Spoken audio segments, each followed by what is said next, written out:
Welcome back, fearless parents. Today's lesson is all about creating happy environments within our homes. In this module, we'll discover how cultivating a positive atmosphere can positively influence your parenting journey, and it positively does influence your parenting journey.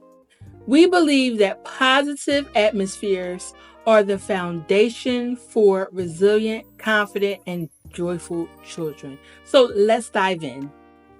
As we are creating nurturing and positive environments for our children, we need to understand that creating a nurturing environment for your child and yourself is the first thing we need.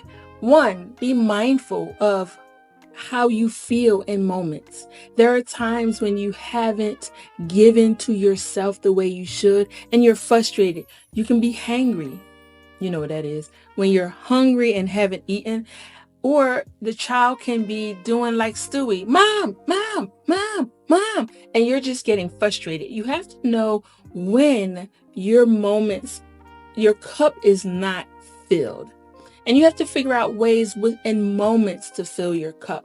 If that's taking deep breaths, if that's saying, I need 5 minutes, and asking your partner, your husband, your wife to watch the child, if that is just taking some time for yourself to replenish yourself, because the way you're feeling will show in your environment, and your child will pick up on that.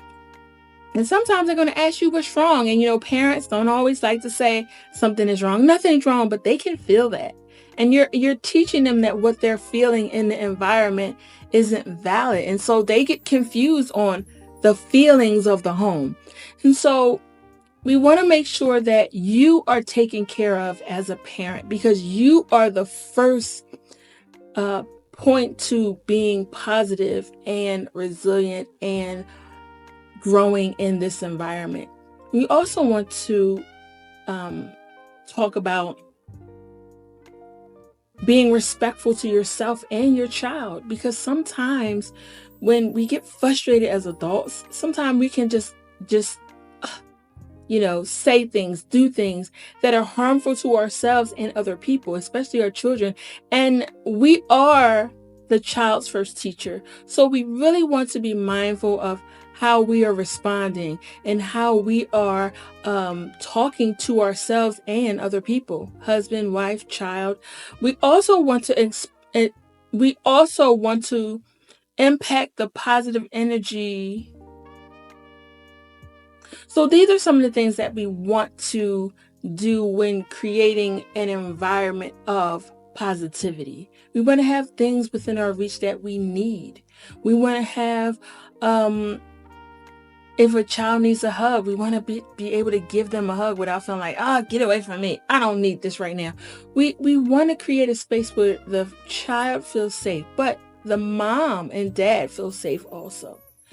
Also, we want to foster open communication. That is one of the biggest things that I see in homes.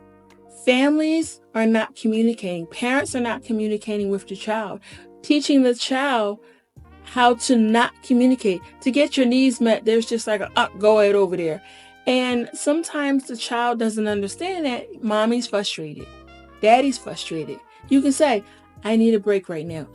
Set a timer. Give yourself 5 or 10 minutes to calm down, relax, replenish, regroup, so that you can come back refreshed. And that's teaching the child that they can have a timeout when they need it. Communication is so vital, because if you don't say what you need, the child is learning to use maladaptive behaviors to get their needs met. And so learning effective communication strategies that promote openness and trust between everyone in the family. It's not just for the child and the mother, or the child and the father. It's mother, father, parents who are parenting, co-parenting. It's also grandmom, granddad, brother, sister. Communication is just key for building positive environments in your home and in your communities. We want to also discover the power of active listening. Active listening, listening to hear, not listening to respond. A lot of people listen to respond and don't hear the heart of the other person. Don't hear what is needed in that moment. And so when you listen to respond, you miss key elements that you might need for a clear understanding of what is going on with your child, with your partner, with your family members. And we also need empathy. Big one. Empathy teaches a child how to understand the world around them, understand people's feelings. Everybody does not have empathy because sometimes empathy is really taught. If they didn't see that growing up, how are they going to be empathetic to other people?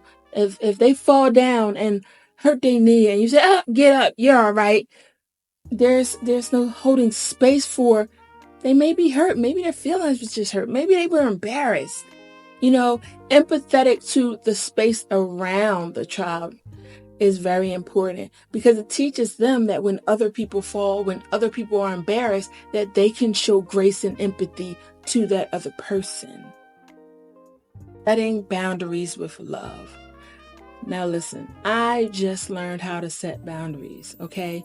I went through my whole life not being able to set boundaries because I didn't know. I read books on setting boundaries, but the clear understanding of how to set boundaries was still lost to me, and still I had to continue to move through life. And a lot of times what we think is a boundary is not. A boundary is something that keeps us aware, keeps us safe, and keep us knowledgeable of the limits. A lot of times children do not know the limits in the home because parents don't set boundaries. And you can do that with love, but without a boundary, a child is going to do whatever they feel they should do because they don't know. And a lot of times parents say, "Oh, well, they should know." They're kids. Kids know things today and tomorrow forget. Matter of fact, let's not even talk tomorrow, the next 5 minutes. And so setting clear boundaries of what is expected of the child in the home, in the community, in the grocery store, at the park, in school, lets them know, okay, this is what is expected and there is a consequence. Now, we're not even talking about discipline as far as spankings or anything like that, but a consequence to not meet the expectation in environments. This will happen. You will lose allowance. You will not receive the treat that you could have received if you had behaved. You fail at school. There are boundaries that need to be set because children thrive off of stability. They thrive off of knowing what is expected of them. And a lot of times we would think they don't, but they feel safe knowing the boundaries because they know this is what I can and can't do. Now, it's another thing that sometimes they break the boundaries because they're testing to see, is this a real safe space for me? And when you hold up the bargain of the consequence for actions, they know, okay, this is as far as I can push it. Some kids push it all the way, push the metal all the way to the ground, and then, no consequence. So they're going to keep. Case in point, you ever go to the market, you didn't set any expectation, you're in a store with your child, they're grabbing all kinds of stuff off the shelf, they're crying because they want it, and you're trying to say no, but they're crying, so you just give in. You just taught them that if I cry for 15 minutes, mom's going to give in. But if you go in the store, if you set the boundary in the car, expectation, what they can receive if they do the right thing, then they know. And if they engage in that behavior in the store, they miss out on whatever it is that they are supposed to get. I'm telling you, it works. Another important factor with creating positive atmospheres and environments is encouraging individual growth. Now, when I was growing up, I did not get that. Me and my mother were merged together. I didn't have an individual thought. I couldn't have my individual feelings because my mother would not allow that.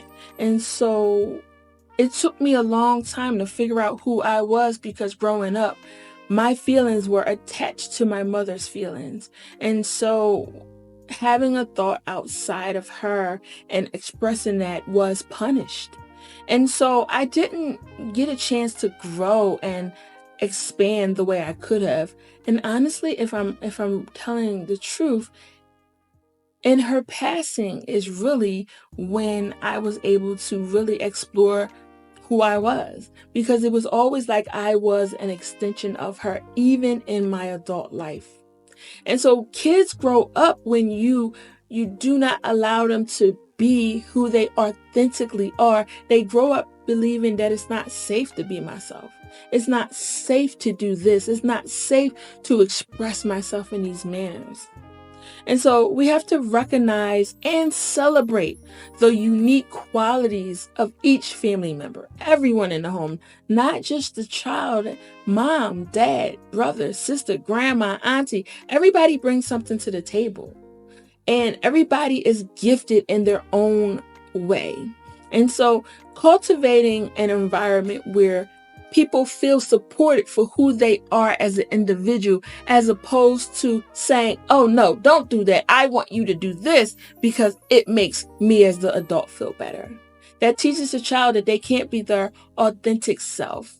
And so personal development and self-expression are key factors for creating and shaping a positive environment, because we want children to feel safe to be themselves completely, authentically.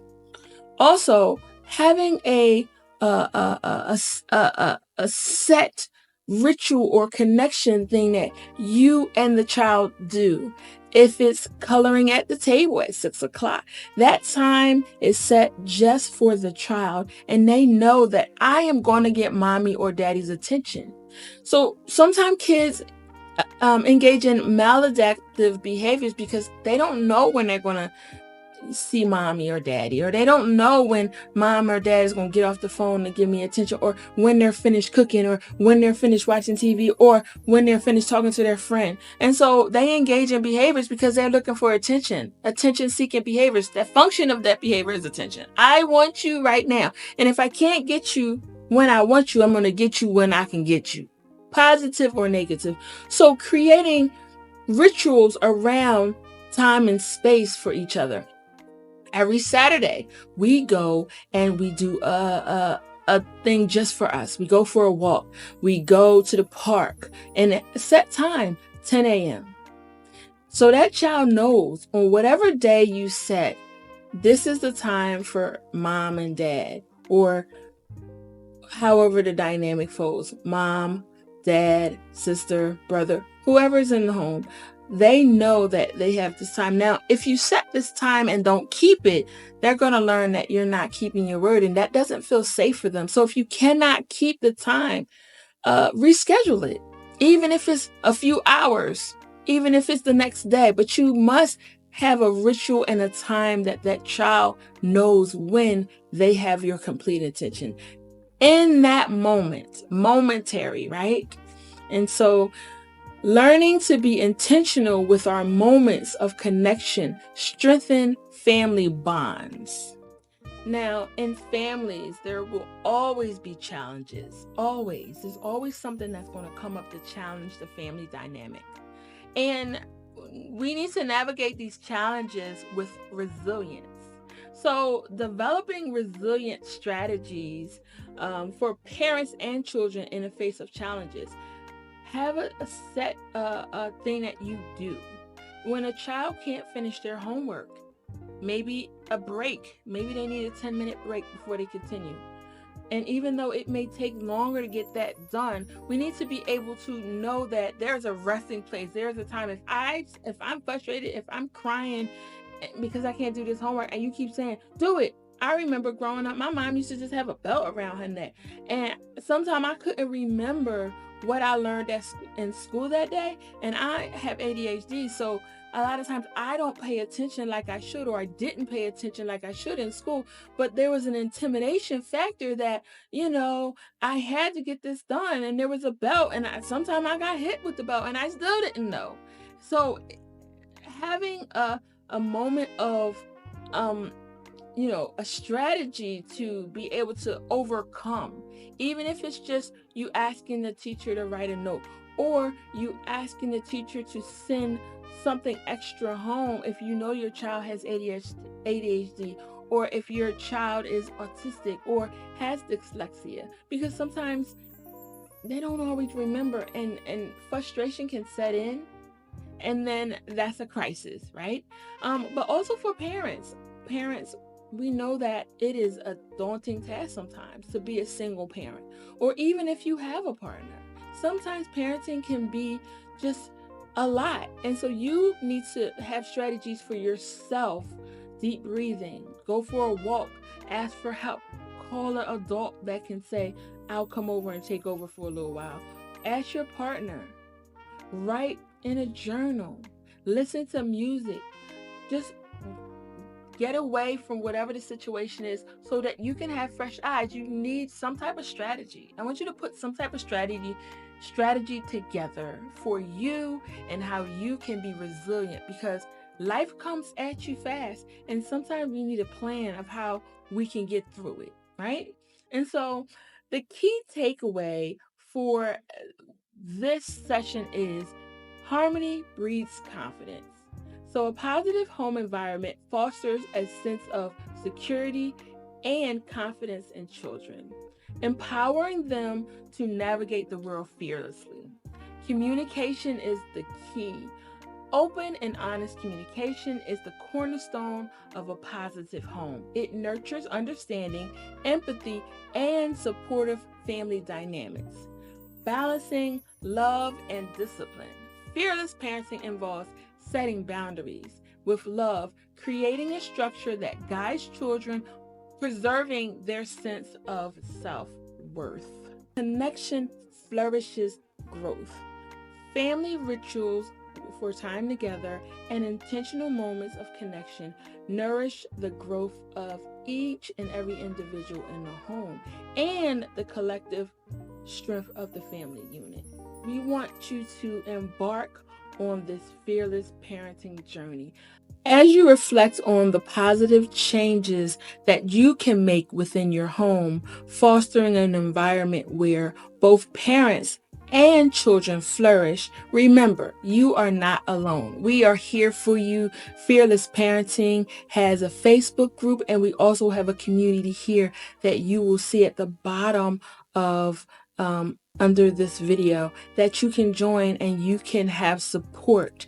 So our Fearless community is here to support you in ways where if your child needs glasses, we got resources for that. If anything your child may need or you may need, we may be able to help you with. So we want to let you know that we want you to know that we're here to support you. The whole community is here to support you. So we want to create homes that are filled with love, understanding, and boundless potential. Because these children are the future. Our slogan is make curiosity the antidote. Being curious as a parent, because that is the thing, that your child is very curious, and that's how they learn, and that's how they grow, and that's how they foster their world. So don't forget to join us on Fearless Parenting Facebook or within the group here. Thank you so much for joining me, and I look forward to serving you again.